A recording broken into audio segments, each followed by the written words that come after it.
में है बसल एगो सरहदी सखी, दिल में है बसल एगो सरहदी सखी,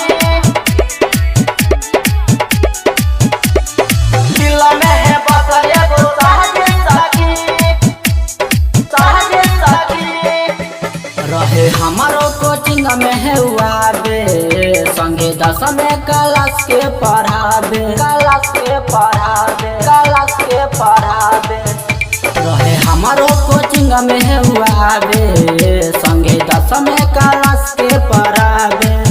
उ बायोलॉजी सिखाबे संगे हमारो पढ़ल, उ बायोलॉजी सिखाबे संगे हमारो पढ़ल।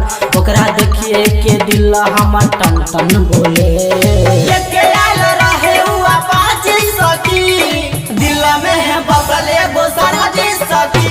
रे लेके आयल रहे उ अपाची सखी, दिल में है बसल एगो सरहदी सखी, दिल में है बसल एगो सरहदी सखी,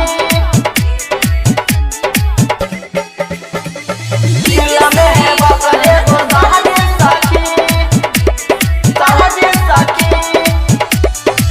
रहे सरदी बराया समातर है पहनिया रहे टाई बेल्ट रहे।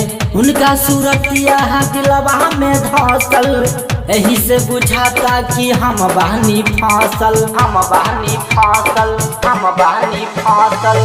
रहे सरदी बराया समातर है पहनिया रहे टाई बेल्ट रहे। उनका सूरतिया दिलवा में धसल, यही से बुझाता कि हम बानी फसल। जब से नजरी देखैले हमके बाजारा में आइल, जब से नजरी देखैले हमके बाजारा में आइल। ओकरा देखिए के दे हमर थर थर कापे, लेके आयल रहे उ अपाची सखी, दिल में है बसल एगो सरहदी सखी।